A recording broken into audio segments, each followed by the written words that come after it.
let's deal with that. There are 4 forces you should have drawn here. First force is a force directed downward, right? The weight. Why is this so hard to do?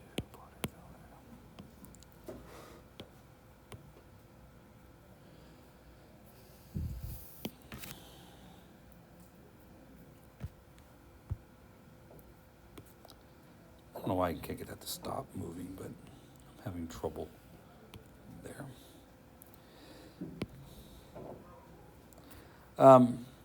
Normal force after this. So I would probably draw an arrow like that. Doing my best, trying to make it look like it's perpendicular to the plane. And I'm using the top of the block, kind of make sure it's like at a right angle there. There is a frictional force, and again, I hope not a surprise. The frictional force should act this way. It's trying to prevent the block from going up the ramp. But then there's an applied force, and it is this way, and it's perpendicular to the weight.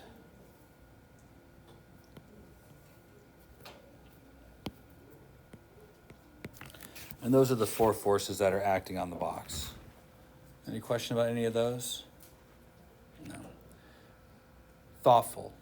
Be thoughtful about the problem. The applied force, which is horizontal, is pushing the block into the plane. It's clearly increasing the normal force. It has to be.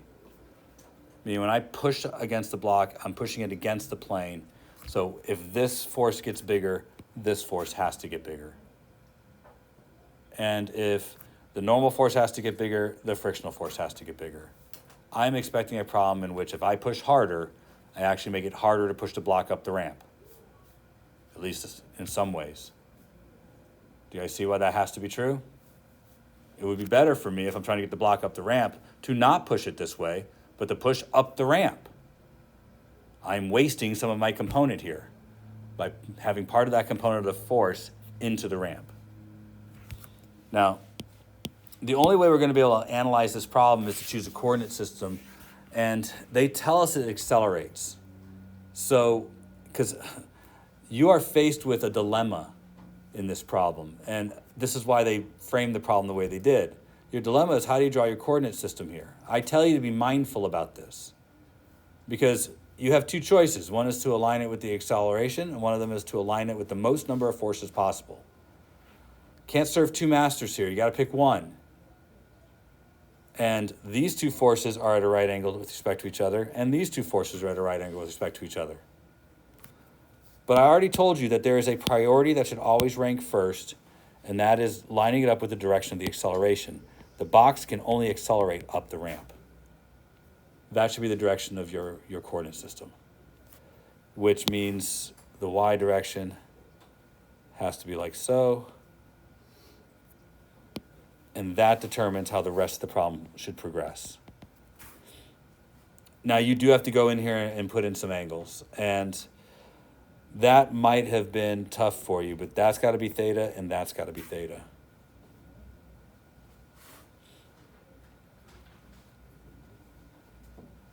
Just imagine that if it were flat, this line would approach this line, so this one should also approach that line.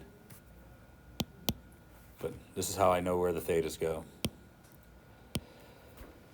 Now, it doesn't really matter what the problem actually asked me to do. The analysis is still required, and that means analyzing the x direction and analyzing the y direction. I can't do any of that until I break this up into components. So I have to break up both forces into components. The weight's a known quantity. We've done it before. But this applied force is somewhat new. So let's take a look at the applied force and break it up into its components. I'll have a component this way and a component that way. And this is just going to be the force in the y direction. This is the force in the x direction. And I can do my trig. So I would write this as f cosine theta, and this one as f sine theta. It's at this point, if you don't know where some of these things came from, that you should ask me to stop and show you how I got any of this, not waiting further. Is there any part of this that you need to have more detailed explanation on? Okay, because that means the weight is next, and we've done the weight enough times on an incline that I don't know that it begs a lot more. What is going on?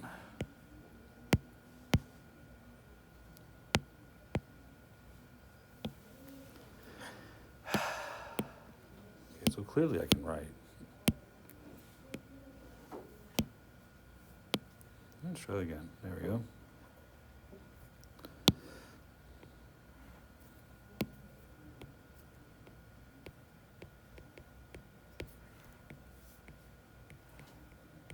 There. So, all my components, all handled.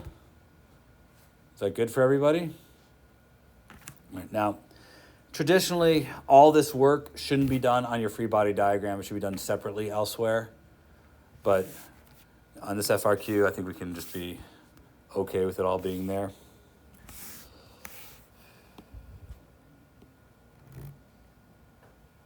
So,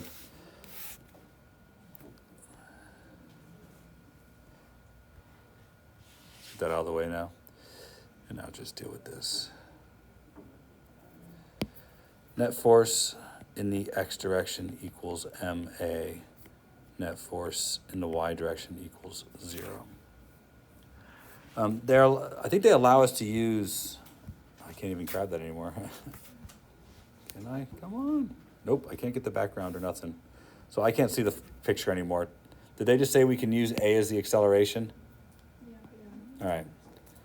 So I have, oh, I can't read the friction because it's in black. Great. Friction there. And normal force there. So I will have F cosine theta minus friction equals MA. The Y one's a little crazier because I've got normal minus F sine theta minus mg cosine theta equals 0. And I forgot a component over here, so let's add it. Minus mg sine theta. There you go. That's all the stuff that's in the x direction, and that's all the stuff that's in the y direction. So x direction, x direction, x direction, got all of those. And y direction, y direction, y direction, got all of those. Yep. Wouldn't it also be accelerating in the y direction? I hope not. Why not? No. I understand why you're asking the question, but let me just be really clear. We choose a coordinate system so that it's only accelerating in one direction. That's the point of choosing a coordinate system in this way. If we chose the coordinate system to be horizontal, then it would be accelerating in both dimensions, and we don't know how much of the acceleration is in each dimension. So we purposefully set as a priority to pick one dimension as a dimension that's accelerating and line it up so that they're the same. That way we force the other one to be 0. That's on purpose. Also, wouldn't it be n minus f of sine theta less than g cosine theta? Because you're subtracting one of those forces. Let's see. This points downwards, so that should be negative. This points downwards, so that should be negative. This points upwards, so that should be positive. This points to the left, that should be negative. This points to the left, that should be negative. This points to the right, that should be positive. But aren't you like adding up the total forces going down and subtracting them from n? No. Add up all the forces, taking into account their direction, and set them equal to 0. Plus and minus is direction only.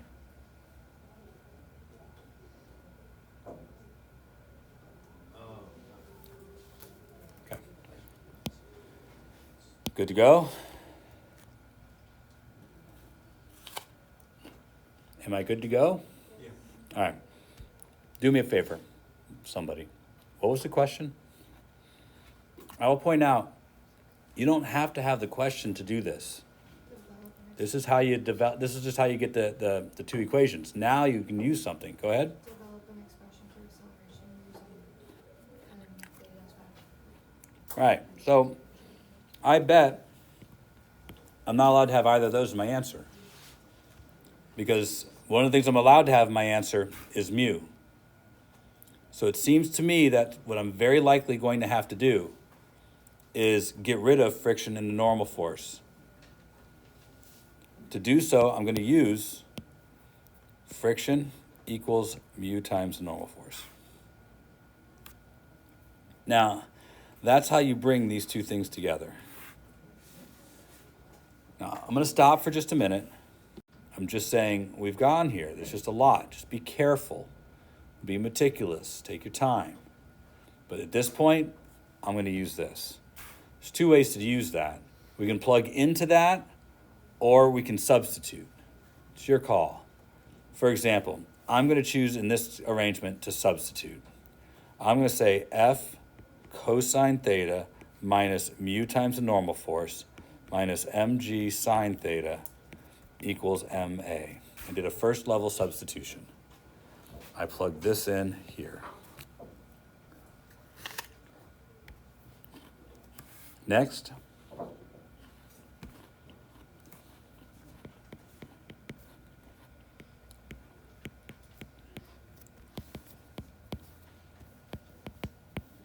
going to solve that for normal force. Now, I can eliminate normal force and I should be left with an expression that has everything in it I'm allowed to use. So, here we go.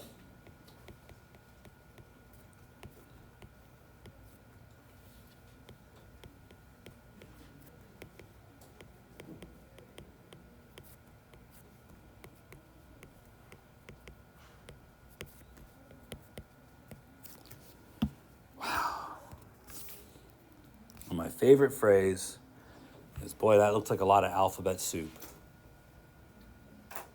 Now, you want a chance for better success? Neatness counts. Use the paper you have. Don't be conservative on how many steps you use to do your algebra. It's so easy to screw up a sign, to mess up a little algebra, forget a letter. Just be patient. We have to solve for the acceleration. You could just divide by m right now, and that would solve for the acceleration, right? Isn't that what it asked for? But it doesn't cancel out because it's not in every term. But I know it's probably coming in the problem, so I'm going to go ahead and distribute the negative sign, the negative mu, and I'm going to group things a little different. Not much, just a little bit.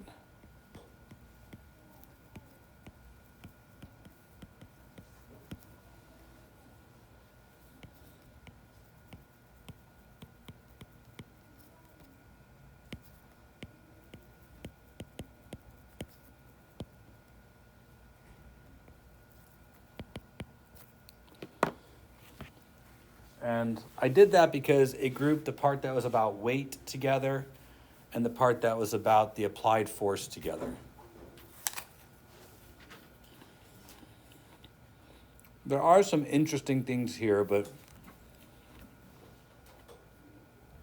I don't know if you're ready for it. Any questions about what we've done so far? It's algebra, it's math heavy for sure.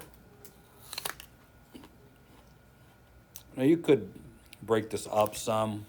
I'm not sure there's any real advantage to doing anything else. I'll point out though that all of this is being subtracted from the one component of the force that's actually pushing it up the ramp. Everything else is negative, right?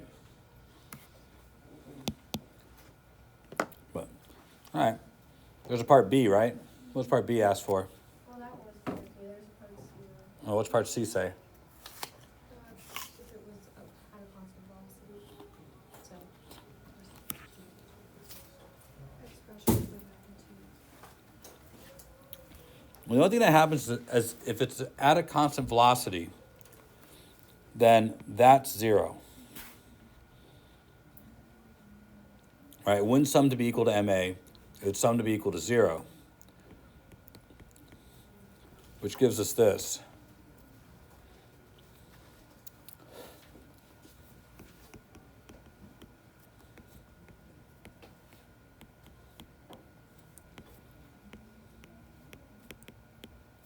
Now, if that equals 0, am I supposed to do something with that information?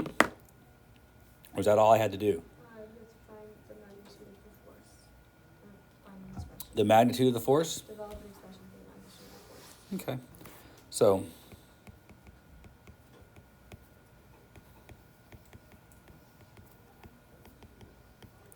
all right, so I plugged in my A equals 0 already. So you just have to find F. I don't know, can you do that? I mean, I'm going to assume that some of you didn't make it this far. Maybe all of you didn't make it this far. So take what we have here and find F. I'll do it for you if you want, but can you do it? Why don't you try it and see what you get? It's hard to go wrong. It's all right there in front of you. I mean, if you don't know what to do, that's one thing. But a lot of algebra.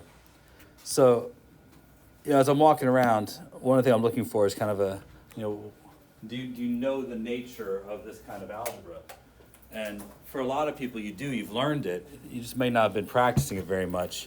These two terms don't have F in them, so you can move them to the other side. These, you can factor out the F. So I'll do that first. Also, on this side, you can factor out mg, and I would consider doing that.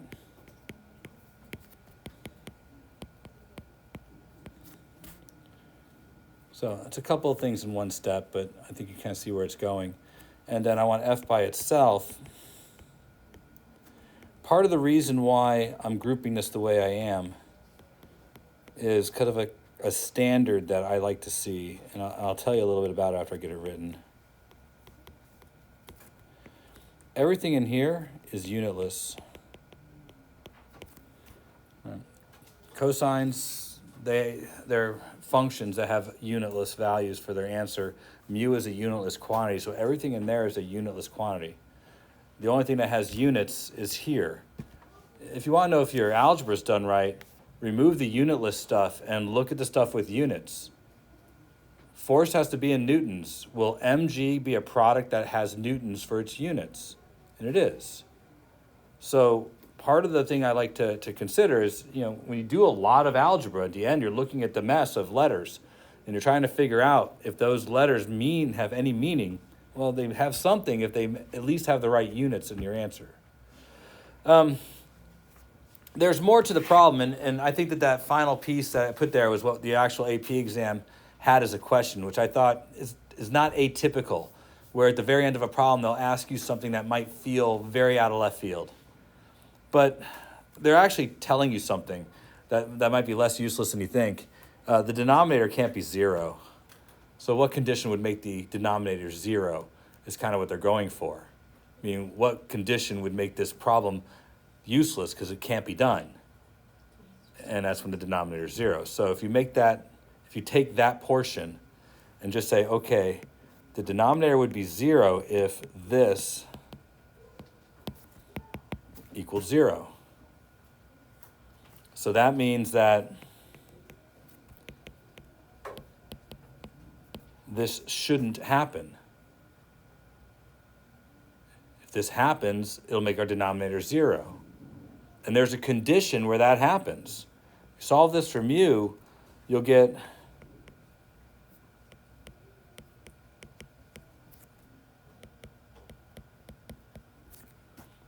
this is a condition that shouldn't happen. You should not have this condition. If you do, there is no force that will allow you to push the block up the ramp at a constant velocity.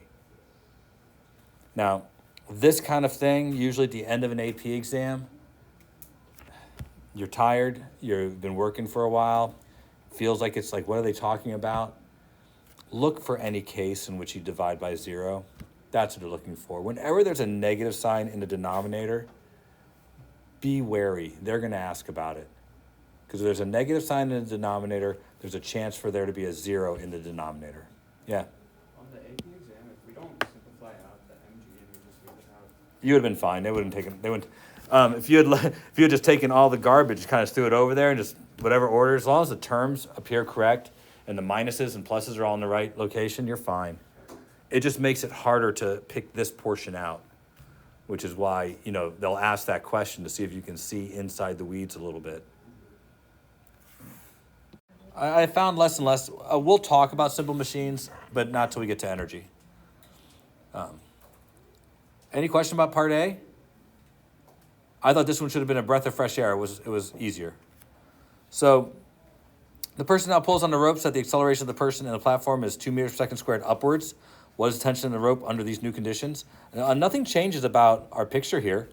There's still two tensions. They're just longer now. The tensions have to be the same on both sides of the pulley. So the the tension will be the same value, but they'll just be bigger now. So it's going to be 2t minus mg equals ma. They gave us a, so it's still going to be 2t equals 1,000 plus 100 times 2, so this is 1,200. And that means tension had to be 600. In the homework question, I gave you the new tension and asked you to find the acceleration, but it's the same kind of question. And then under these conditions, what is the force exerted by the platform on the person? Here's where you have to kind of change what you're doing. We originally were looking for the net force acting on the system, but now we want the force exerted by the platform on the person. The person is experiencing two forces, a normal force, three forces, and a tension force. I don't know if they're like that. There's a tension force and a normal force and their own weight. That's what the person is experiencing. And they are accelerating upwards. They are part of the system. So their net force equals ma. The tension is 600 plus normal minus mg, which is 80 times 10. That has to equal 80 times 2. Remember, I think this problem is only hard in that it resets what you're looking at. And if you don't adapt to that, you're in trouble. But they asked about what's happening to the person, no longer the person and box together. So the person is experiencing these forces. 600 minus 800 is negative 200. So n minus 200 equals 160. So the platform must be pushing up with 360 newtons of force.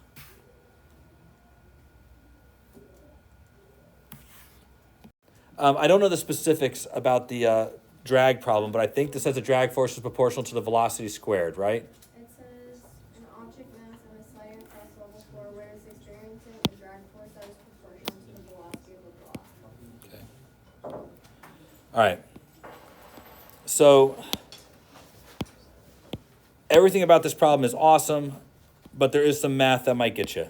So the box has an initial velocity. What direction do you want the box to be moving, right or left? The box is moving to the left? I didn't hear you, but the box is moving to the right? So this is the direction of motion of the block. That is its initial velocity. That is not a force. That's just the direction the box is moving at time 0. So that's at t equals 0. But the box is experiencing a force this way. That is the force of drag. That means that if you follow my advice, your free body diagram should make this the positive x direction. It doesn't matter if you do it this way, but if you want to be consistent with the rules, this is what you do. You can break the rules, but this will be fine. Net force in the x direction equals ma. And the only force I have is the drag force, so the drag force equals ma. The drag force is the velocity squared. So k, is it k? Yeah. kv squared equals ma.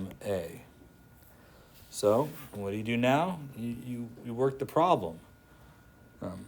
You might feel like you're trapped here, but you can create a differential equation, which I think is what the problem asks you to do. Create a differential equation that could be solved to find the velocity as a function of time. All you have to do is find a variable that can be expressed as a differential. You have two choices. V can be written as dx dt, and A can be written as dv dt. Which one do you want? You want this one. We want to write the velocity as a function of time, so we want to work in velocity and time. We don't want to work in position and time. So k v squared equals m dv dt. Now that's creating a differential equation. Now, if you're asked to solve the differential equation, you got work to do there. And that might be something that is outside your boundaries. We talked about how to do it. That doesn't mean that you remember. It starts with splitting the differential, meaning multiply both sides by dt. So I'm going to do one more step here.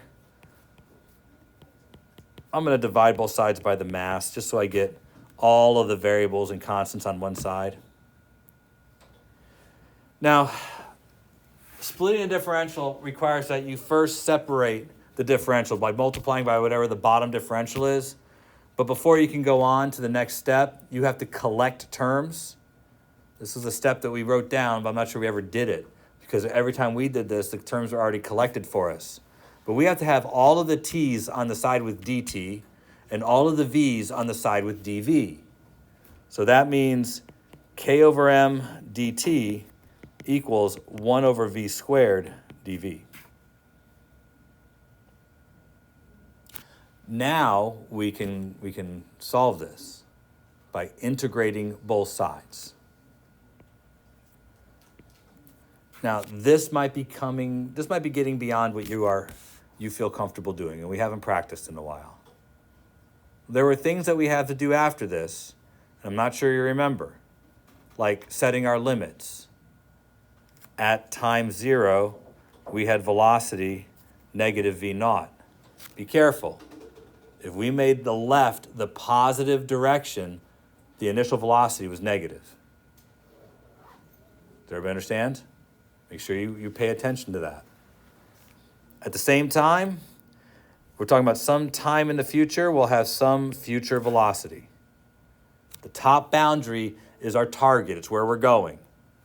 So we use ambiguous letters here to indicate some time in the future, some velocity in the future.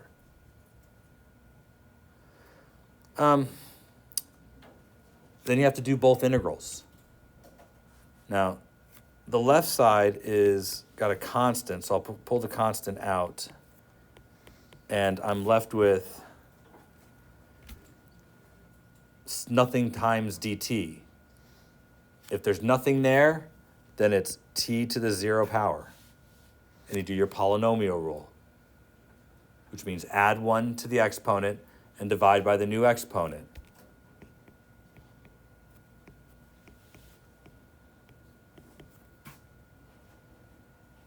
That was the polynomial rule. Do you guys remember all that? The right side is v to the negative 2 power. So you have to remember that it's negative 2 power. That makes it a polynomial. So add 1 to the exponent and divide by the new exponent, and then evaluate your limits.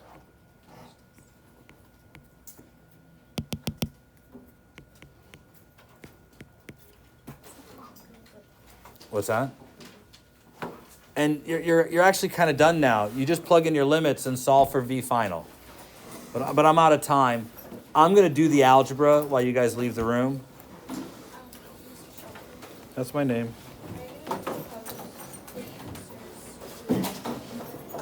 I don't know. I don't know that I don't have them. I would have to write them all out. I could try to do that. But like I said, I don't have them. But I'll see what I can do.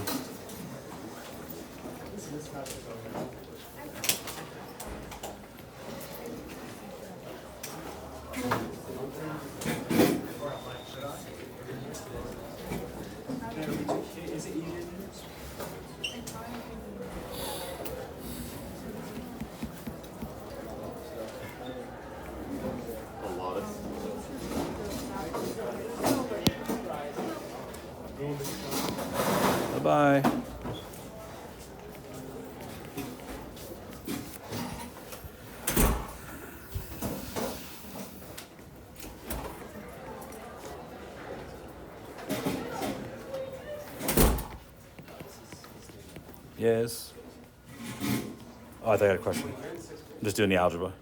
Did you have a question for me? No. Okay. Do you have a question for me? Guess not. I'm just taking a picture of that.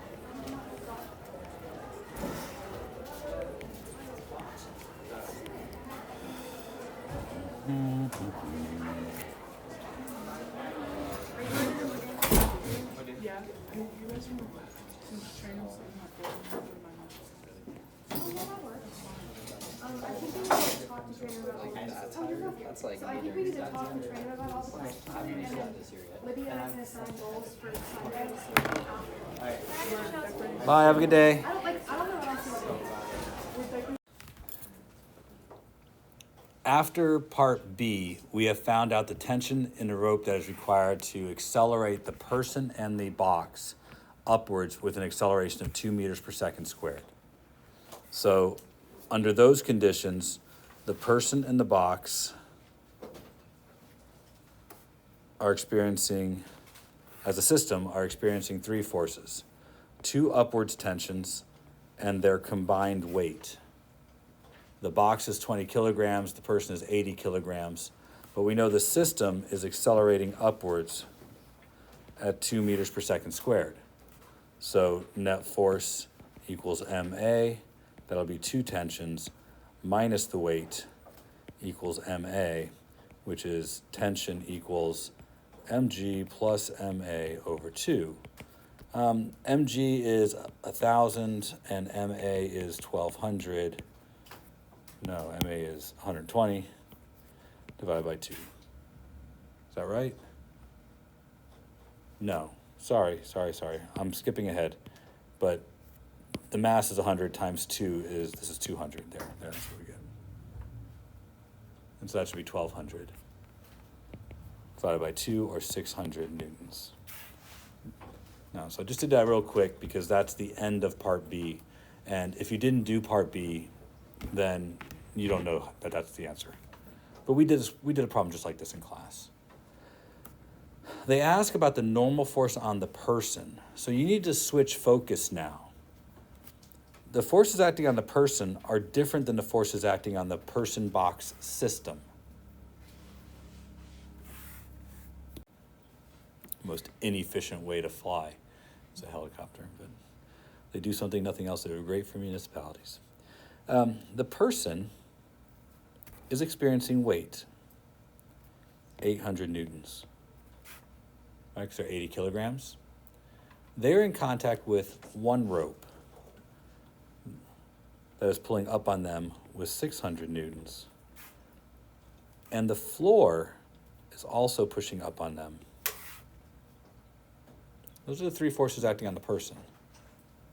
The normal force in this case is something we're going to talk about next week, known as an internal force, meaning that in the system of the box and person, there is a normal force on the floor from the person and a normal force on the person from the floor. That is an internal force.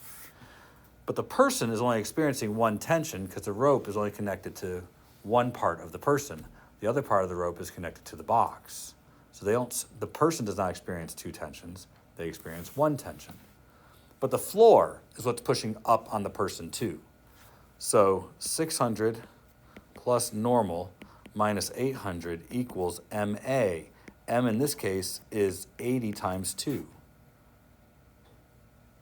Right, the mass that we're talking about here has to be the mass of the person, not the person in box. So when you shift your focus, you have to shift it everywhere. So this looks like normal minus 200 equals 160, or normal equals 360 newtons. I'll put the answer for that expression. And if your answer matches my answer, we can move on. If your answer doesn't match my answer, we probably have a problem, right? All right. So F equals, now I'm calling this from memory, so I don't want to make a mistake, so give me a second. Mg sine theta plus mu mg cosine theta divided by cosine theta minus mu sine theta. I think that's the answer. So, again, I called it from memory, but that's what I think you should have gotten. Is that what you got? Okay. So, without that, you probably can't move on to get the rest of this question correct. So, now it just comes down to how far back do we have to go. I would bet that I have to go pretty far back. Not because you, because I just know by looking at the looks on other people in the room that they probably need me to go a little further back.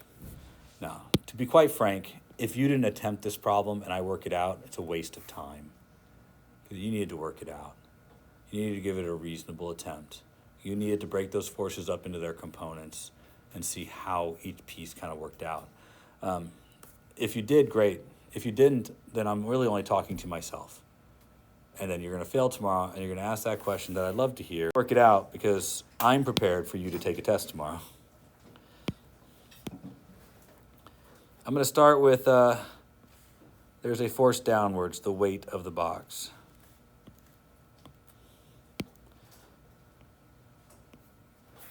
There is a normal force, because the box is on a ramp.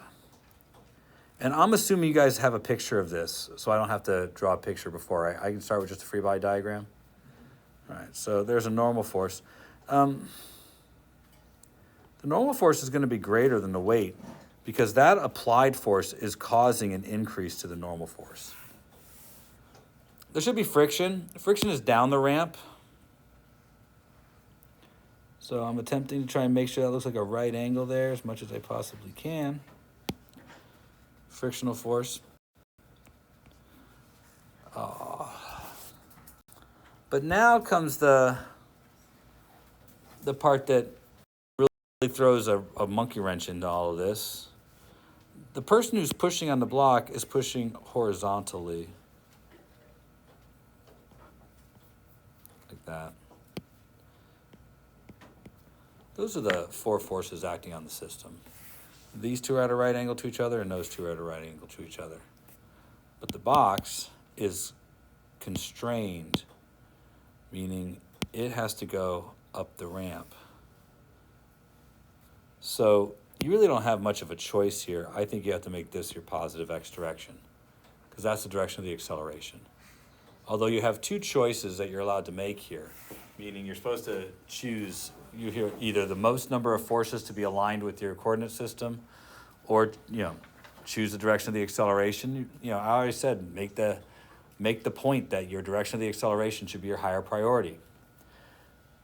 Now the downside is this puts you in a position where you have to resolve two sets of forces. It's not a big deal, except it just makes it complicated. Be careful, take your time. There's no difference here. This is still theta, but now this is also theta. Now, I know you guys are going to come at me, perhaps you won't, with why is that one theta? Work it out. I'm serious. Work it out. Put your ruler at the edge of the desk and just tilt it, and you'll be able to see why that's theta. Okay? But those both should be theta. For no other reason than, as the angle gets smaller, do you see that x is going to approach the horizontal? This is going to approach that at the same time that the y is going to approach the weight. That makes sense. So you can't really study this problem until you go one step further, which is to break these up into their components. So I'm going to choose a set of components here that we've already kind of discussed, and I'm not going to spend a whole lot of time describing why I'm making these choices, because we've done this enough. Oops. Nope.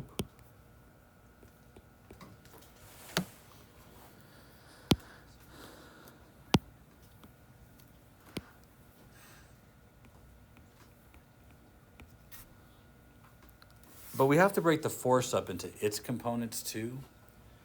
So I'm going to use a similar argument. I'm going to draw a set of components that are aligned with the angle. wrap around the angle. And now I can use the angle to figure out how much of that force is in the x direction and how much of that force is in the y direction. This will be F cosine theta. This will be F sine theta. It's a lot of trig there. But those will be all of the components. Any question about any choice that was made? Now, if you're making mistakes here, how big is your picture? How careful were you when you drew it? How much did you painstakingly take time to make sure you were aligning your little drawing in such a way that it made sense? I'm careful. And I draw it nice and big. Even the version of it that I have in front of me is big. I don't make it small. I don't want to make mistakes. I certainly don't want to make them in front of you. But I want to make sure I can see what I'm doing. If you're having trouble with this, use a whole piece of paper if you have to just make your picture, right? Are you going to let a piece of paper stand in your way of understanding this? Because, what, you have pride that your picture needs to be small? I mean, come on. At some point, take ownership for your learning. Net force in the x direction, net force in the y direction. I don't know what the question really asks, or at least I didn't when I was doing this problem in 6th period. I don't have to. I have a series of steps that will get me to two relationships that may or may not solve the problem. The only thing I do need to know at this point is if it's a net force equals 0 or net force equals ma problem, and I know it's an ma problem. They said the object is accelerating, and I chose the direction of the acceleration to match the positive x direction of my coordinate system. That's why the y direction is 0. So now I add up all the forces taking into account their direction. In the x direction, that will be, let's see, that's in the x direction, that's in the x direction, and that's in the x direction. Those three forces are in the x direction. One of them is positive, two of them are negative. So F cosine theta minus mg sine theta minus friction equals 0.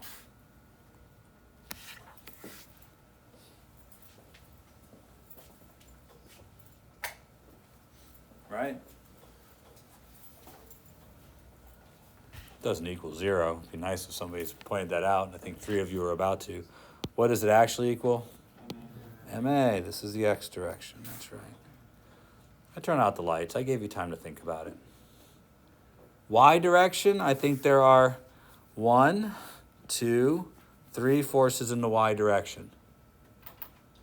So I need to account for all of them. It's like 1 is up and 2 are down.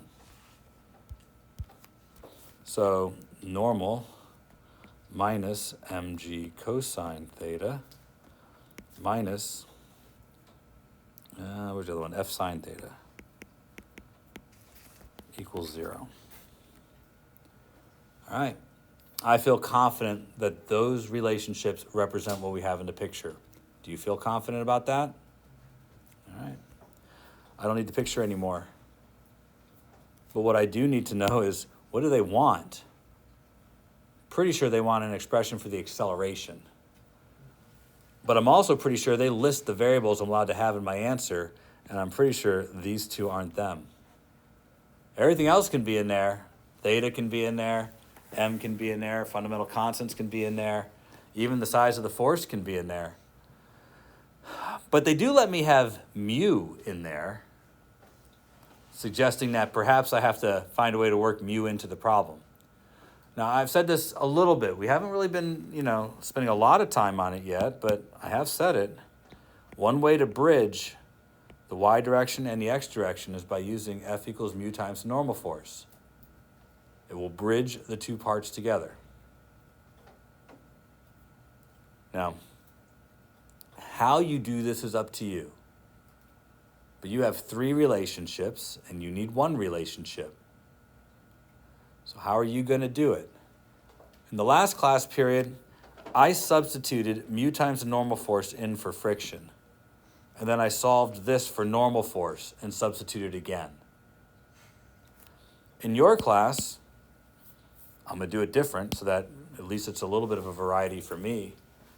I'm going to solve this for friction, and then I'm going to solve this for normal force, and then I'll sub into the frictional relationship. There's no preference to one over the other. Do whatever works for you. I don't care. Just pick one. But we have to eliminate friction in a normal force. What? Why is friction? Normal force equals mg cosine theta plus f sine theta. And friction equals f cos theta minus mg sine theta minus ma. Any questions? Just did my algebra. So this is going to go on that side, this is going to go on that side, and I get f cos theta minus mg sine theta minus ma equals mu mg cos theta plus mu f sine theta.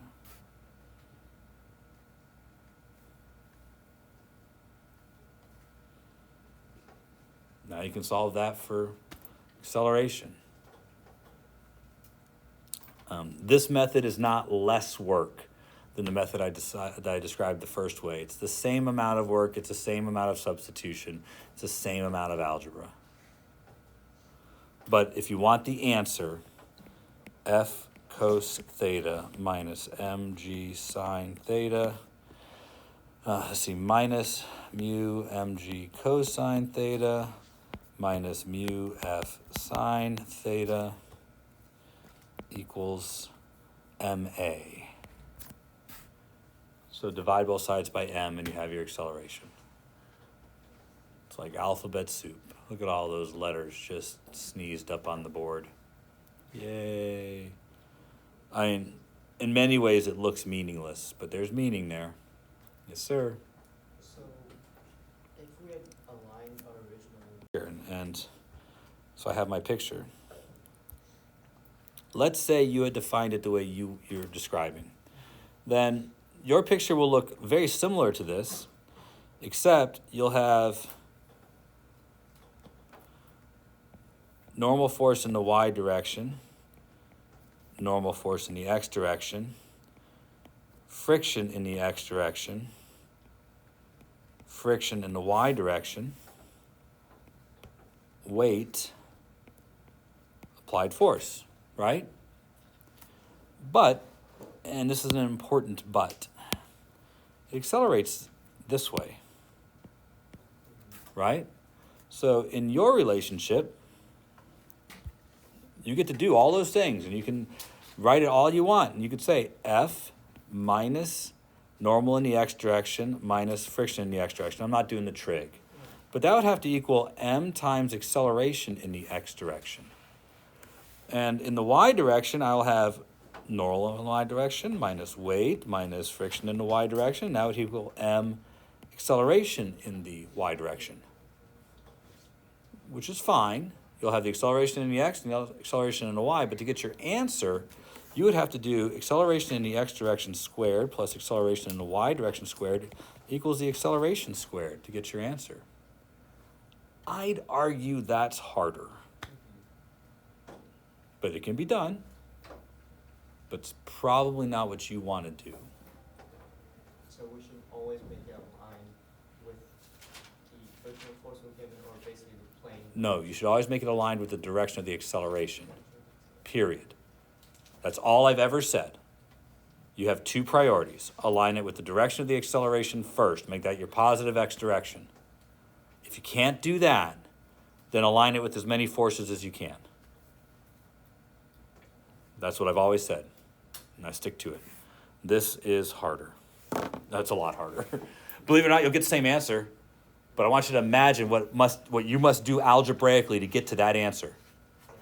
Because it'll work out, and things will cancel out. You're going to get some squares and some binomial squares in there. It's going to be a mess, a nightmare. I don't want to do it, but I'll let you do it. You know, enjoy, have fun. I was trying to do it, like, and I lost halfway through.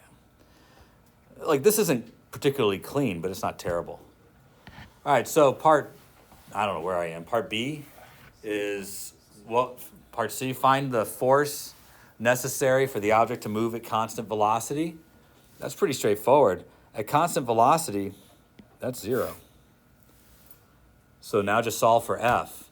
However, I did notice in 6th period, solving for F is a problem for some of you. But you have something here now. You have the right answer. All you have to do is isolate F. Show me, please. I've done most of the work all class period. Although they are tedious rules, they're the same all the time. I like stuff that's like that has a certain amount of consistency, doesn't change. Once you learn them, you don't have to worry about learning them again. You have to isolate F, which means get F on the same side of the equation. And I noticed many of you attempting to do this, but there were some of you that had some trouble. So F cosine theta minus mu F sine theta. They need to be on this side of the equation. Everything else needs to move to the other side. So mg sine theta plus mu mg cosine theta. We're trying to isolate F. You can't add those two things together.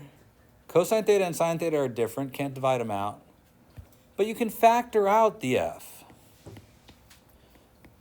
See, to me, and Mrs. Smith gets mad when I say this, and I don't really care, because I say it every time I see her now. Math is just a tool. But you have to know how that tool works. It works the same way every time, but you have to know how that tool works. It's going to get us somewhere. Now, if I want F by itself, I need to divide it out by anything that's multiplied to F. Now, you might not know why I factored the way I did, and you'll have to wait to get that answer. But I'll say the other thing that you guys have a tendency not to do, and that is you have a tendency not to just be explicit. You want to go from here to here. Stop. Take every step you need. What are you wasting? Your time? Is it really a waste of time if when you get to the end, you have all of your negatives and positives are screwed up and you've dropped letters because you're not being careful? And I'll tell you this, if you're doing this while you've got the television running, it's divided loyalties, man. Your brain can't work like that. You're going to drop letters. You're going to miss something. It would be far better for me. You didn't have to factor it like I did. You could leave the mg up there. That part I don't care about. The reason I factored it like this is everything in the parentheses is unitless. There's no unit on cosine, there's no unit on sine, and there's no unit on mu. So everything in there is just a factor. Some number that's likely, and some value, positive or negative, is just a number. Everything I pulled out has units. Mass is in kilograms, g is meters per second squared. What this tells me is that my answer is going to have the units of mg. And I can ask myself, does that make sense? Do I expect my answer to be in units of kilograms, meters per second squared? The answer is yes, I do. I'm solving for a force. If after I've done all this work, I find out that the units don't match up with what I'm supposed to get, then I know I made an algebra mistake. This helps you prevent that. By the way, you may not know this, but all of these things here in the original function right there, every one of these things is a force. You can only add numbers together that are the same thing.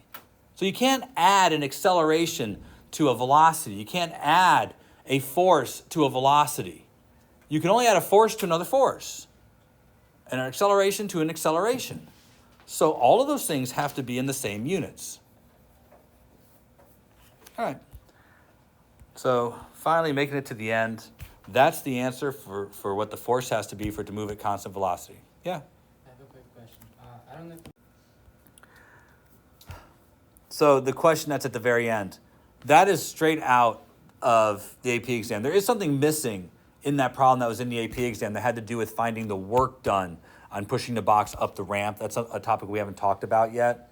So there was more to this question. But in this version of it, the last thing they ask is, what condition must be satisfied to make sense here?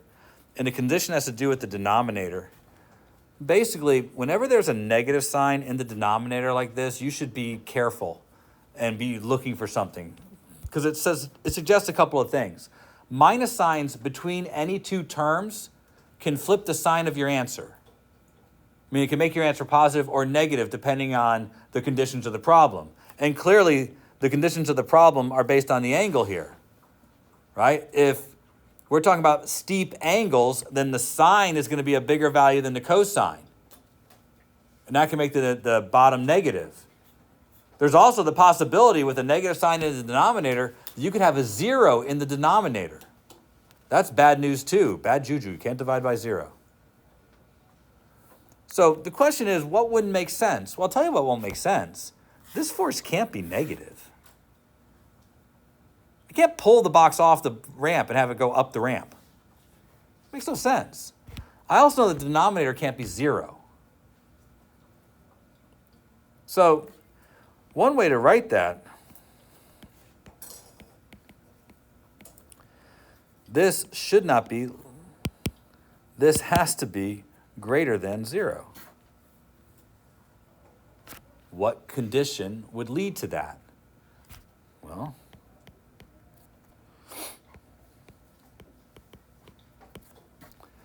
this is a condition that would lead to that,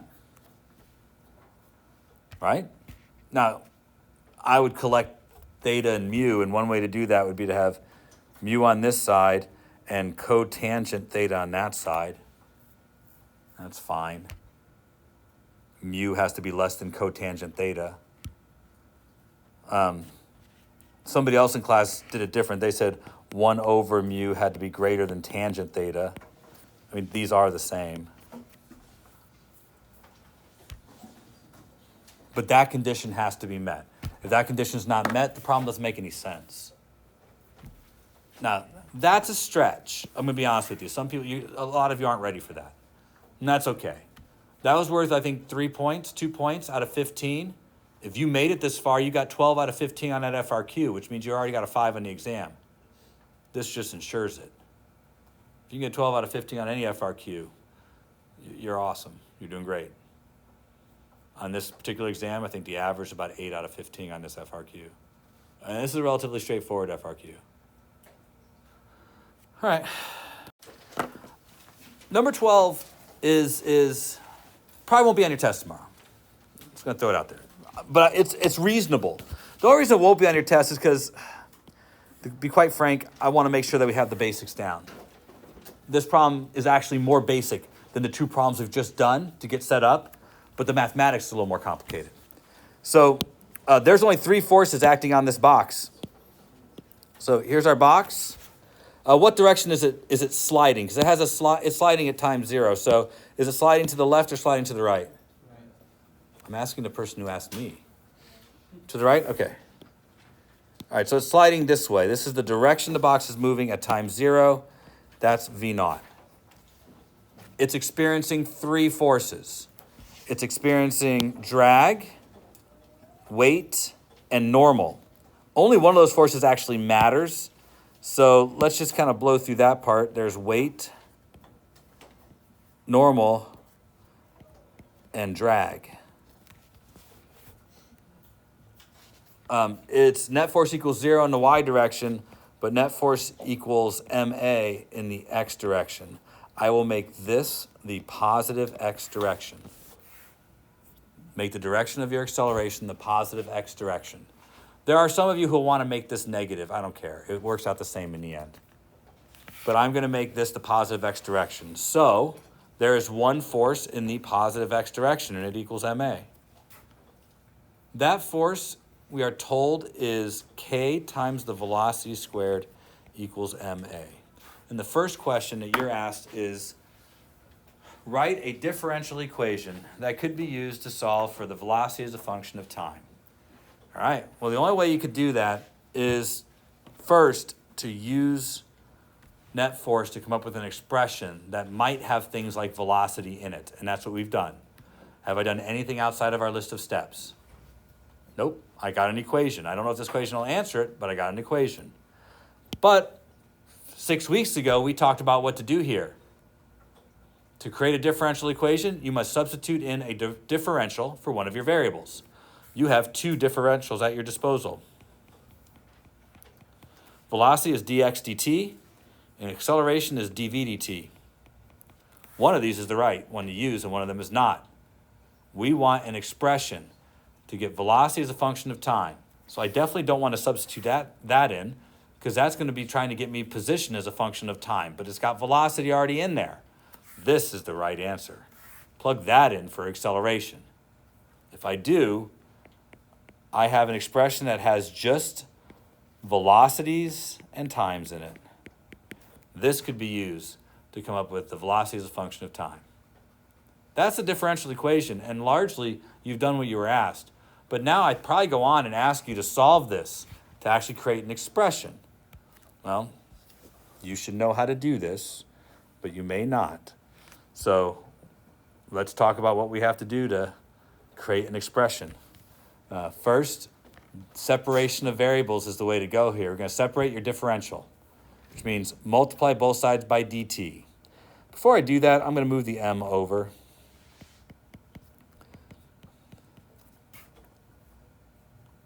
Now, after you've separated your differential, the next thing you were supposed to do is to collect variables. That hasn't really been a problem before, but it's going to be a problem now. You have to get all the t's on the side with dt and all the v's on the side with dv. Well, there are no t's, but there is a v.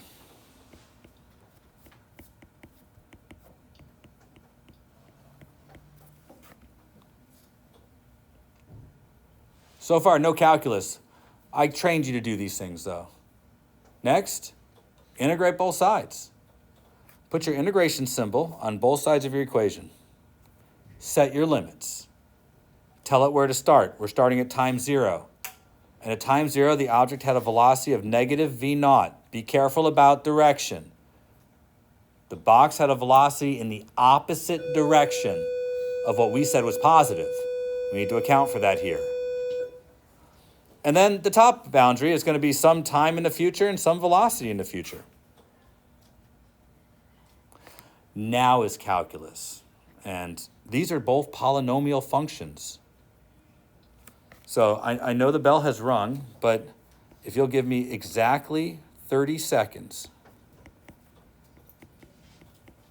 I'm going to write something that I think you should be able to take home and do. Right? Both of them are polynomials. The right side is v to the negative 2 power, so you use the polynomial rule there. And the left side is t to the 0 power. You use the polynomial rule there, which means k over m, add 1 to the exponent for t, that's t to the 1, multiply by the new exponent, that's multiplying by 1. Evaluate from 0 to t. Not a problem. The other side, v to the negative 2, add 1 to the exponent, so now it's negative 1, and divide by the new exponent, 1 divided by negative 1. Evaluate from negative v0 to v final. Now, I would like you to finish this. I know that some of you will not be able to, but I'll give you one hint.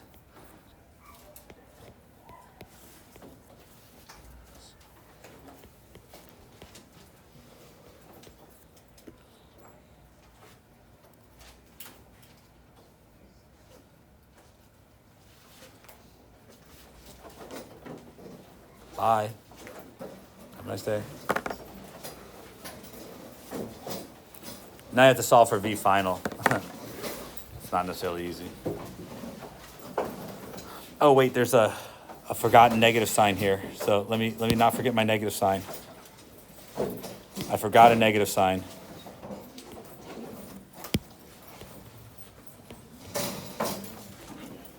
There.